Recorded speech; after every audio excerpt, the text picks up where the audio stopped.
Check.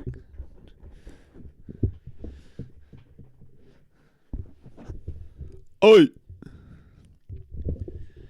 It's just going to be however 40 minutes of me doing Bad Bunny's Oi! Oi! How's it going? Get that down a little bit. Did you like Bad Bunny? Were you angry at Bad Bunny? As Bad Bunny. I hope you're having a good week so far. Welcome back. Thanks for hanging out. Did you get scared that we hit 2 weeks in a row and then another week went by and you're like, oh, he went out for cigs again. He's cooked. He went out for cigs. No, there was one that they canceled, so that's not my fault. We'll keep it moving. What's up? Oi! I saw like a smash cut of every time Bad Bunny said "ay" during the performance. It was very, very funny. You should look that up.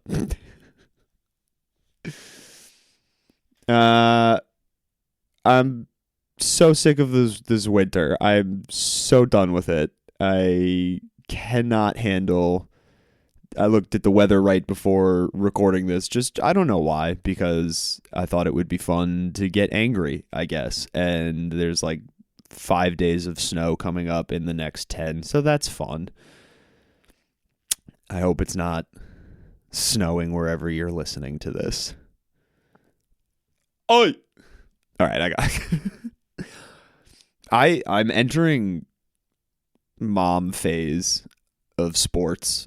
For sure. The Super Bowl, I missed the entire first half because I was cooking. I thought the game was at 8, not 6:30. So right there, that's a great start. Good. I thought the game was later. I'm sorry, kids. So I ran over at to where I was going at 6:30 on the dot. Started cooking, missed the first half. Tuned into the halftime show for Benito. And was like, oh, he's so good. He's such a good dancer. And then the second half, I just was sad for the 23-year-old Patriots quarterback Drake May. I was just watching, thinking, oh, he's not going to sleep well tonight. This child is going to have a poor time going to bed. And yes, granted, he's a wife. So, I'm sure as he's laying there, staring at the ceiling, contemplating what went wrong, of course someone who loves him will be like, hey, it's all good. It's just a game. But I'm moving into that mom phase of sports where I care less about the game and I care more about, does everyone make it out of the game okay physically and mentally? Did anyone die? Did anyone get a brain injury? No? Great. Check that off. Does everyone feel okay? If we had fun, we won, right? Isn't that... But it's more fun to win. And we have talked about that many times. I mean, that poor kid is... He just became legal drinking age 2 years ago. I was talking to my buddy about this, who took he's better, and of course he's a much more talented player than the way he played, but also, don't you think he knows that, of all people? Don't you think he's the first person to be like, fuck, I should have played better. I know I can play better. It's 3:30 in the morning and I'm staring at my ceiling. I know I could have played better. It's 2 years removed from college. This was a college buddy I was talking to. Hi, Tanner. And was like, dude, could you imagine quarterbacking in the Super Bowl 2 years after we left St. Mike's? It's crazy. The perspective of that is absurd. I was getting the hang of being a receptionist for an insurance agency at 23, not running for my life, trying not to get tackled by 7 large offensive linemen.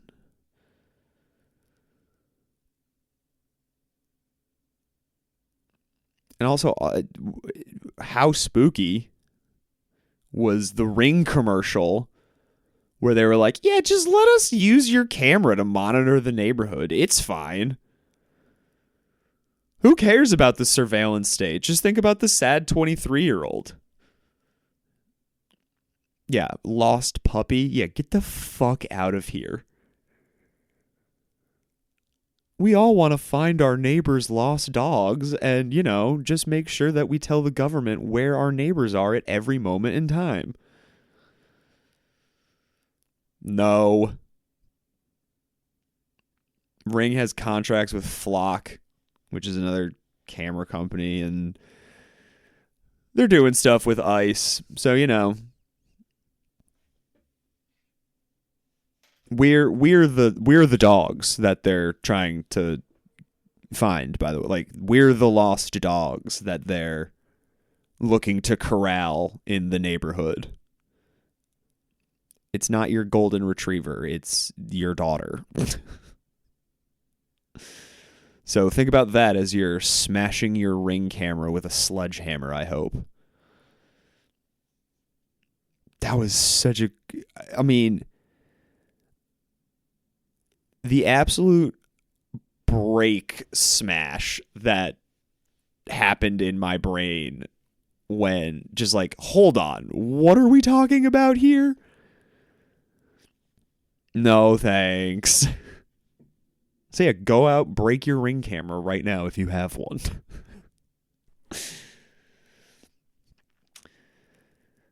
Boy. So yeah, that was, and if you don't like sports, great.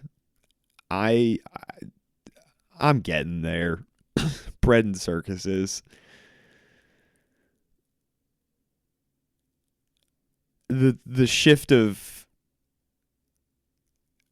everyone's talking about how bad Minnesota is into like, oh, the Olympics are fun. And yes, they certainly are, but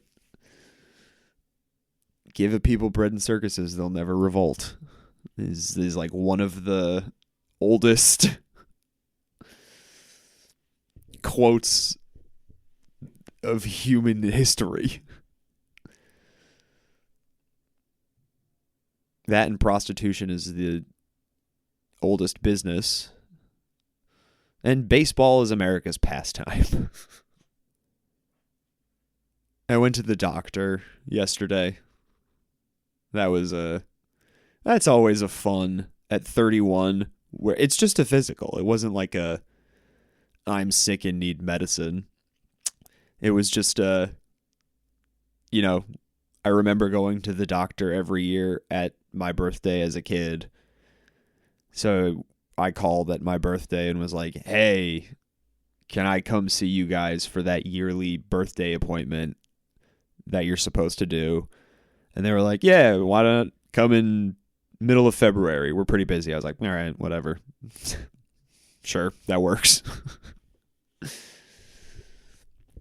And now 31 is the fun age where you walk into the doctor and they're like, is anything going on? And you say, no, I mean, well, I have this weird mole, I guess I want you to take a look at.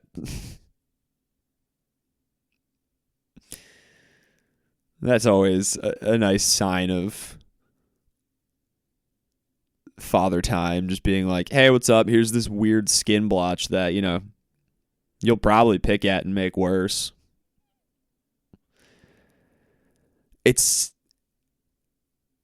I'm very grateful for the clean bill of health, but I've felt for the last couple of months that this is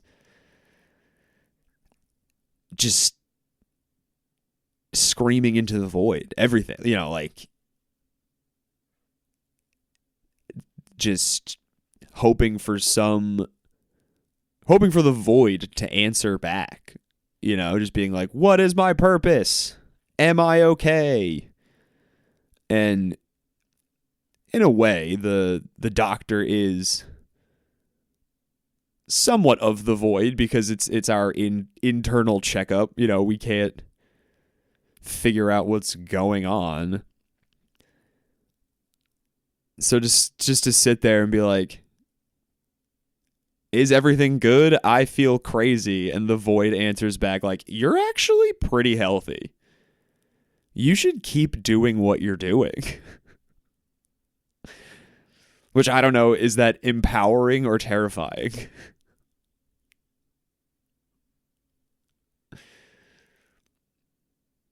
It feels lonely, screaming at the edge of a cliff. And then some echo from the cliff is like, you're good. Keep screaming.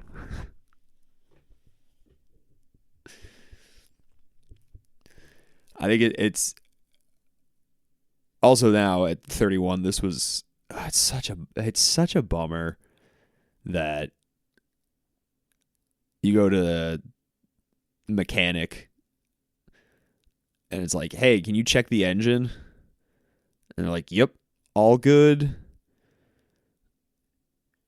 Everything is exterior. Nothing is awkward about this. And then you go to the doctor and you're like, can you check the engine? And they're like, yeah, you got to take your pants off. Like, imagine going to the mechanic and being like, hey, I think something's wrong with the engine. And they say, okay, I have to tenderly grab the tailpipe and make sure that the tailpipe doesn't have any lumps.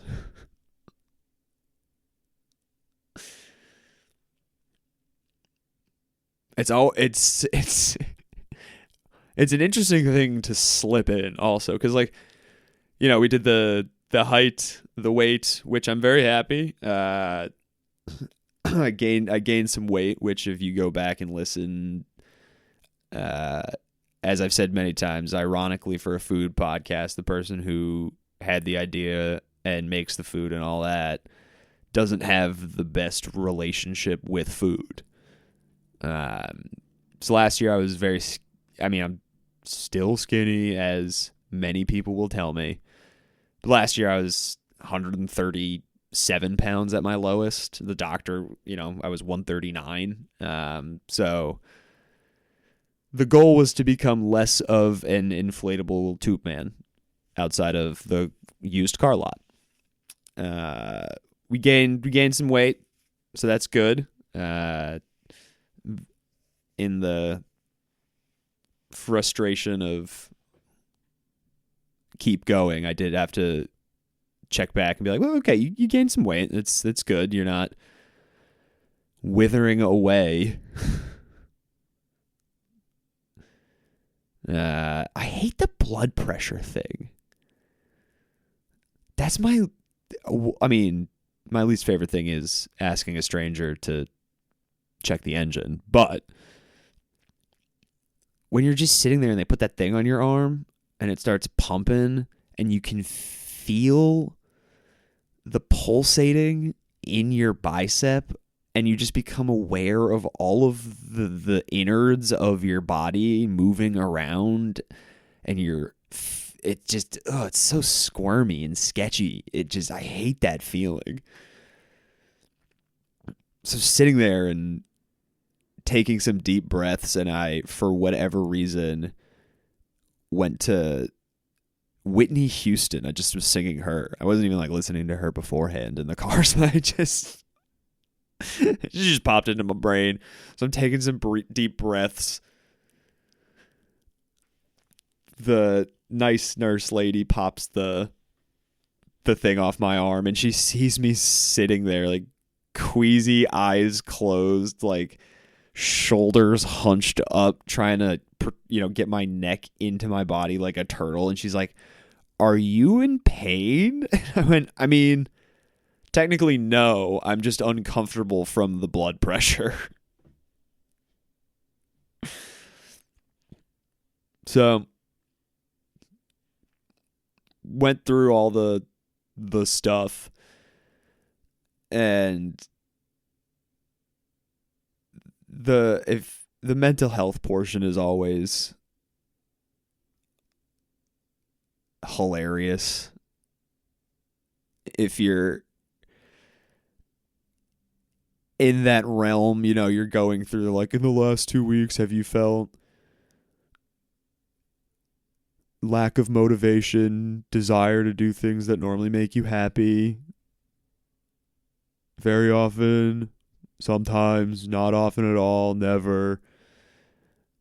And you're answering them honestly, and then you get to the, like, in the last 2 weeks, have you had a plan? And you're like, well, no, I haven't had a plan, but, in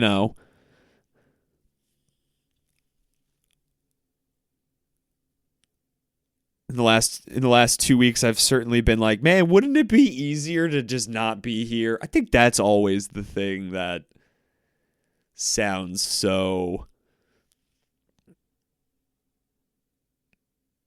easy. Of course, it's just easier to not do stuff. It's easier to not take every day in as it comes and the hell that surrounds us. And just be like, yeah, you know what? I'm out of here.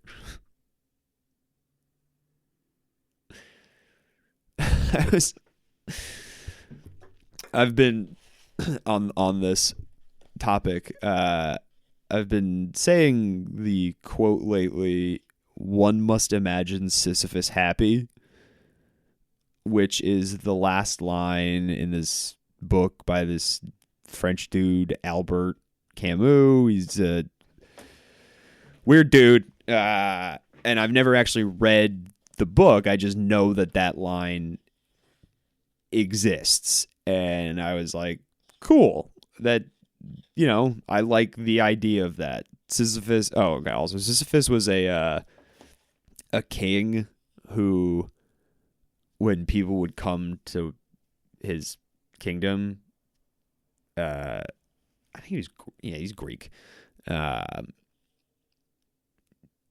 They'd be like, what's up? And he'd be like, yo, I'm going to kill you just because I can. I have so much power. I'm king. Check it out. You are now dead. And they were like, fuck, that sucks. And the Greek gods agreed. They were like, that does suck. That's not cool. So his punishment is to eternally push a boulder up a big hill. And when he gets close to the top, the gods are like, back to the start.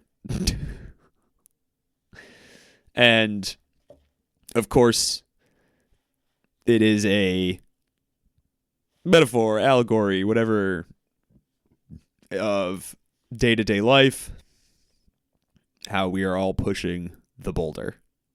So, when you hear one must imagine Sisyphus happy, that is a wonderful outlook on the day-to-day tribulations of human life. So, I've been saying that as like a pick-me-up, you got to keep pushing the boulder. And I've finally was like, you know what? You can't just say the thing that you don't know any. You didn't read the book, man. You're just quoting something that you don't, the last 5 words or whatever. You don't actually know what this is all about. You should probably pick it up and read it. So that was the, here we go. Is this it? Where? Oh my goodness. I'm trying to find. Anyway, I'm holding the book, by the way, in the audio. You can't see me thumbing through. But anyway, so I went and picked it up and was excited to read it. And it was the first time in a little bit. This was a couple weeks ago. It was the first time in a little bit that I was feeling, rejuvenated, I guess you could say. Feeling excited about what to, the next day of the boulder, and picked it up, started reading it later that day. The first sentence of the book, There is but one truly serious philosophical problem, and that is suicide. Judging whether life is or is not worth living amounts to answering the fundamental question of philosophy.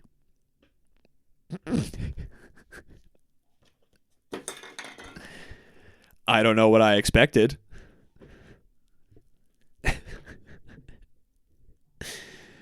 Yeah. Why did I think this would be some happy, joyous coffee table read if the idea of eternal torture, you have to imagine the subject happy? Yeah, this will be a light topic to tackle as you're questioning the universe and all that entails it. There is only one question that matters. Oh, I'm listening. Is killing yourself cool? Is it kosher? It's not, obviously. But I felt so much like that fucking Arrested Development scene where Michael opens a bag in the fridge that says "Dead dove, do not open," and he looks inside and goes, I don't know what I expected. This book was my bag of dead doves. I don't know what I expected. And then he calls Galileo a bitch a little bit later. So, all of this is that when you're sitting in the doctor talking about mental health and a doctor looks at you and goes, I'm hearing some pretty depressive thoughts. And you just have to look back and go, yeah, that's what's going on.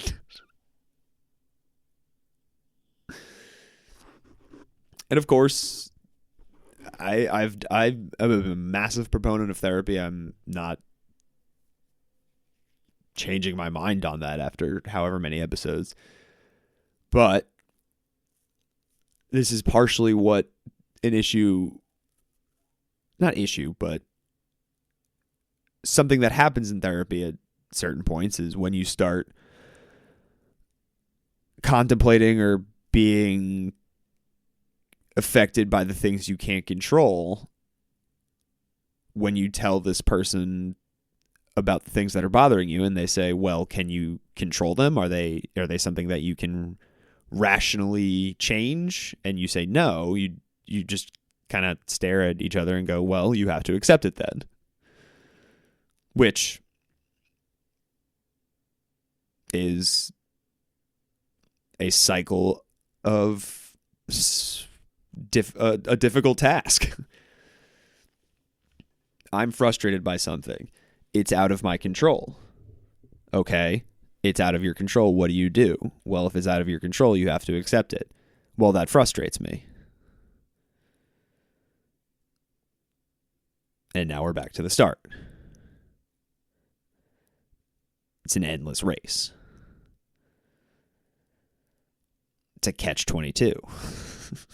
Keep on keeping on, doing the things that make you say, are we really just keeping on keeping on? Is this all we just... All right, I guess we're all just keeping on keeping on.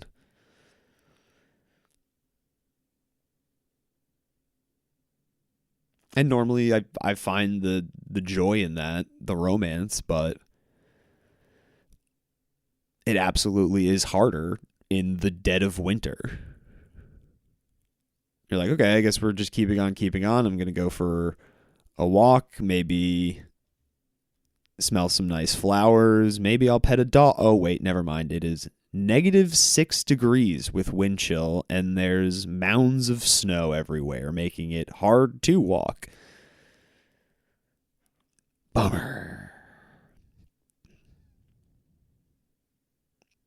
New England winter is what hell is.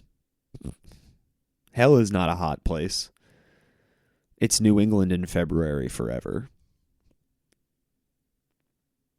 My driveway is actively trying to kill me every time I step outside because it's so icy.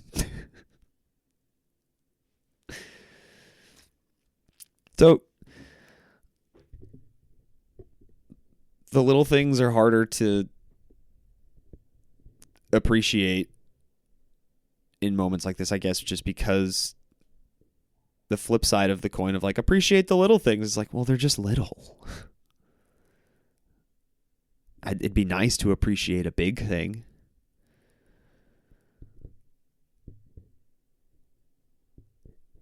Is that selfish? Or is that wanting the best for you? Being other people's cheerleaders is so much easier than being your own cheerleader. Being another person's cheerleader is great. You get to be as overconfident, as proud as you want, and it's not viewed negatively. It's viewed positively. Versus if you're confident or hoping the best for yourself, it's selfish, it's cocky, it's whatever.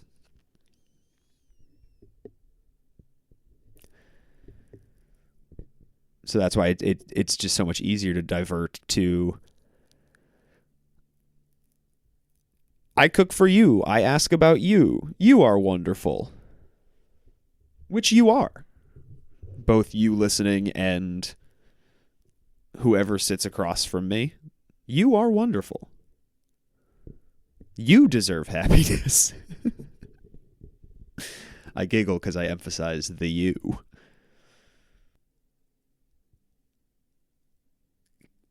I would love to try any form of cooked groundhog. That motherfucker Phil.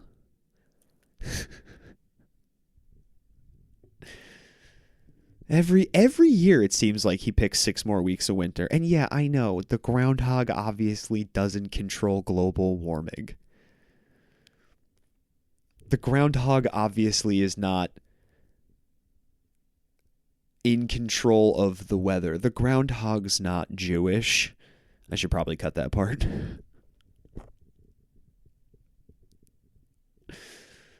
But how good would it feel if every Groundhog's Day, part of the tradition was if the groundhog picks 6 more weeks of winter, everyone there spit roasts him over an open flame. Just like a pig roast. They turn into Lord of the Flies. They hunt the groundhog. They spit him and just turn him over a flame while chanting. Springtime, springtime, springtime. Oi! Bad Bunny's there.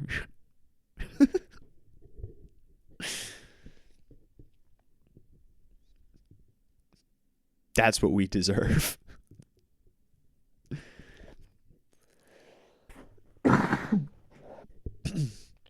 Oh, yeah. I asked my doctor was like, hey, do you want to get the flu and the COVID shot? And I was like,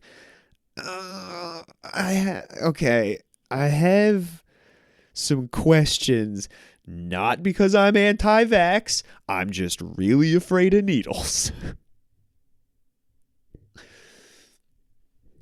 And mostly my one question was going to be how much longer even is flu season where this shot is going to be worth it. But she went full doctor mode and was like, I totally get it. You're not anti-vax. I like to compare having the flu shot to driving with a seatbelt. It's not going to prevent anything, obviously. The worst stuff, if you get the flu, it'll probably just make your 2 weeks a little less miserable than how it would be if you did not have the shot. It's going to be a bummer 2 weeks either way, and blah, blah, blah, and blah, blah, blah. And she's going on and on and on, and I'm appreciative of all of the information she's giving me. And then she goes, and plus, now you'd only have about 2 months or so left of the flu shot being worth it. And I was like, that's what we were going for. How long have I already rolled the dice and gotten away with it for? How long do I have to keep rolling the dice for? Can I get through this? And she's like, yeah, the best time to get your flu shot is at Halloween, because then you have it for the whole winter, blah, blah, blah. So just do it next Halloween. And she was the one who's like, it's fine, don't do it. Clearly, this is a fight I'm going to lose. I'm going to stop trying to win this fight. Get it at Halloween. And I walked out there with no needles. Yeah, am I a child for being afraid of needles? Absolutely. Am I also never going to do intravenous drugs? Also that. So, you take the good with the bad.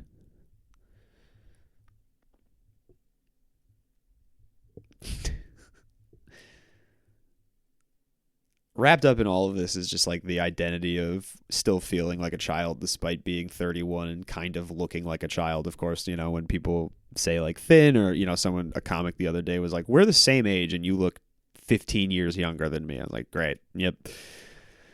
One day I will go through puberty.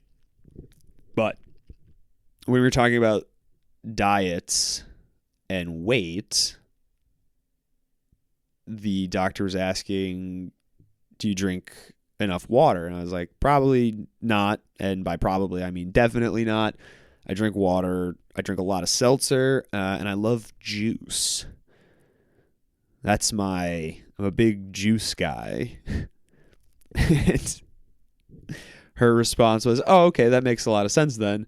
When children come into the doctors, and who love juice, we see two types of children. There's the overweight child who drinks too much juice, and there's the underweight child who drinks too much juice. Ironically, the juice can do one thing for the overweight child and make them gain a ton of weight, versus the opposite and kind of block healthy growth in children. And I'm sitting there listening, and the only thing in my brain that's going through is they're both children. The 31-year-old man in front of you loves juice to the point where a doctor is like, yeah, you're a child. You're an underweight, anemic child because you love apple juice so much. I was just sitting there, all right, I guess I got to start being an alcoholic or something. That's adulthood, right? Loving scotch.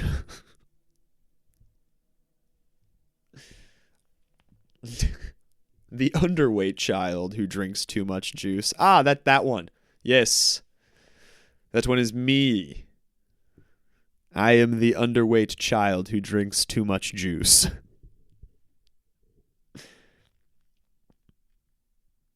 So yeah, I mean, we could talking identity crisis all you want.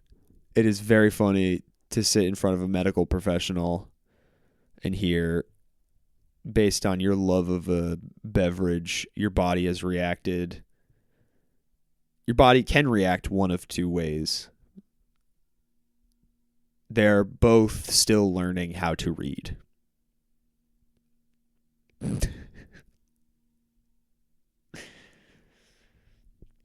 I'm not going to stop drinking juice. That's not going to happen. You know what really helps wash down an identity crisis? Some lemonade. Some orange juice.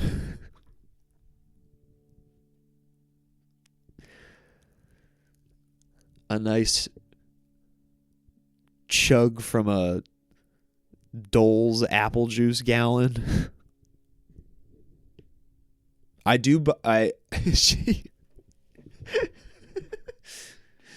She was telling me, she's like, it's okay to drink juice. You should probably cut it. And I went, cut it with water? Yeah, I know. Heard that one my whole life. I've been buying the Mott's for Tots recently. Thank you very much, because the first ingredient is water. And you can really taste the difference. I want that uncut sugar. Give me the raw stuff. Give me the raw juice.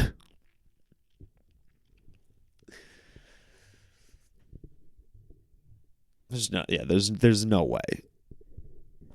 That was partially what I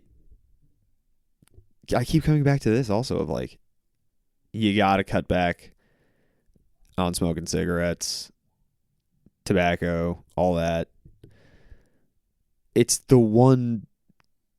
I don't drink. I don't go out to bars. It's the one thing of escapism I have right now. Which, yes, escapism is bad, but humans deserve to feel any ounce of good, right? You're playing with house money. You can't take it with you.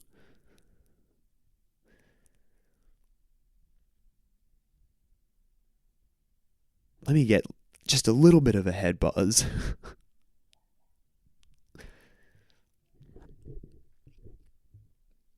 Yeah, and let me check your heart. Let me check your lungs. Fingers crossed, fingers crossed. Wow, heart and lungs sound really great. What the fuck? I mean, awesome, of course, but like, I've seen a tweet or something, I don't know, something on the internet of someone who said, do you guys ever hope that you'll go to the doctor and they're like, oh wow, you have this incredibly rare disease that we've never seen before, and that's the reason why you feel the way you feel? There's your answer for the last however long you've been feeling off for. It's the void. The void is answering all of your questions.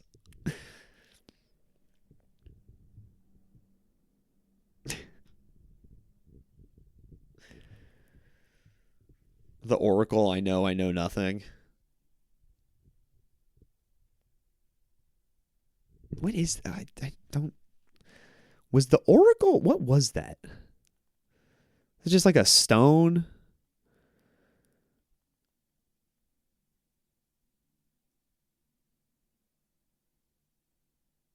Plato's account of Saturday in the when the Oracle of Delphi. Who? Yeah, that's got to be. We're learning. We're doing this all together. The Oracle of Delphi was the most prestigious and authoritative oracle in ancient Greece, where a high priestess known as Pythia delivered cryptic prophecies. Okay, so it's a chick. The Pythia was the title for the high priestess of the temple of Apollo at Delphi. She was typically an older woman, a milf, from a respected Delphian family who would serve for life. She was considered the most powerful woman of the classical world due to her. All right, so this milf tells Socrates that he's the wisest man in Greece. All right, clearly she wants to smash. It's like, damn, you're the smartest guy in Greece. Like, do you want to hang out? Do you want to like come over and chill a little bit, Socrates? So this milf's throwing him the gash. Oh my god. This milf's throwing him that Greek gash. And Socrates, obviously being an autistic philosopher, is like, I know that I know nothing. I know nothing. That is all I know is nothing. And Greek MILF lady was probably like, all right, you know what? I don't think I want to have sex with you. Oh, you know what though? Oh, man. Oh, you're just too enticing. I know nothing. I don't entirely know how I wandered down that path. I know nothing.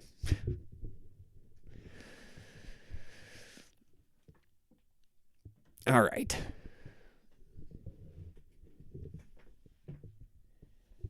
Um, there's a plan laned plan laned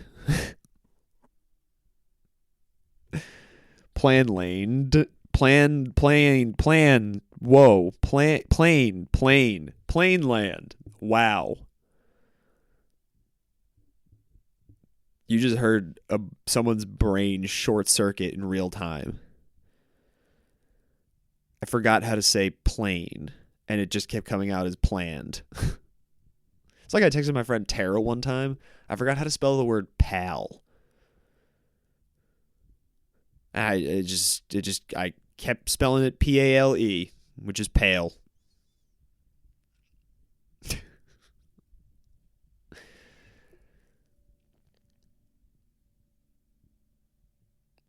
I hope your void, if you get an answer from it, is more concrete than just, yeah, keep doing it. Keep going.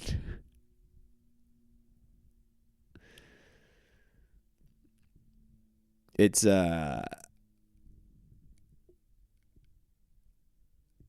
heavy out there right now. It's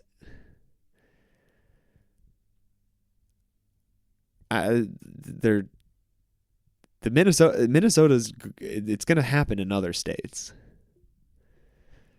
And it's already happening, but like it's going to escalate. And the circuses, the Olympics, the Super Bowl, like they're important, and they're fun, but it does feel weird. This is the line of like, I just want to check out for a little bit. I just want to enjoy a second. And then I just feel weird. I'm not saying you should feel weird. I'm not saying anything. I'm just expressing it. It feels strange. And if you feel similarly, I empathize with you. This is a weird bombarding of senses and emotions that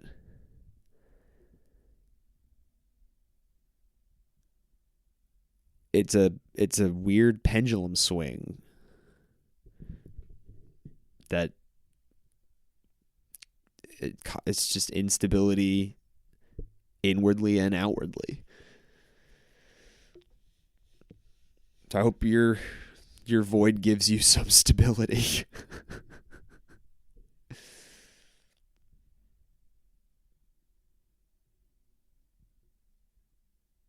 Oh, I think I did forget this part before. Whatever, it's fine. Asking for that engine check, like we went, the doctor and I went through everything.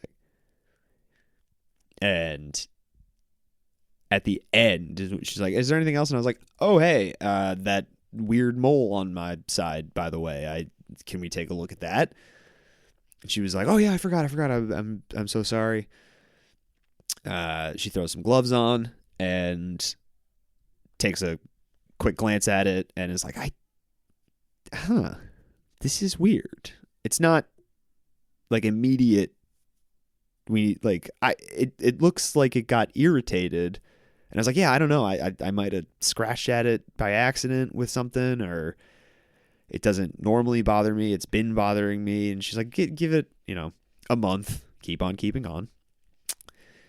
And if it's still bugging you, like, come back and I'll cut it off. It's no big deal. And I was like, I feel like I could cut it off also. I'm not saying I will, but it does look that small and innocuous that like I could just take like a pimple popper tool and get it out. And she's like, yeah, but then, we could biopsy it and all that. So I was like, all right, I'll keep on keeping on.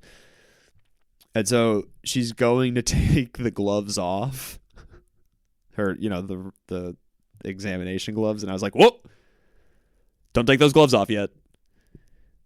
I have some questions about some things. If you could take a look, that would be great. So just it's to go through an hour of,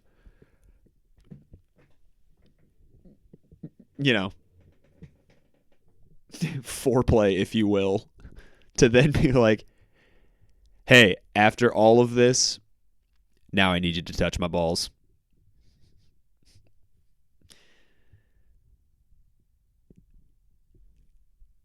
And I'm going to end it there. See ya. Love you lots. Bye.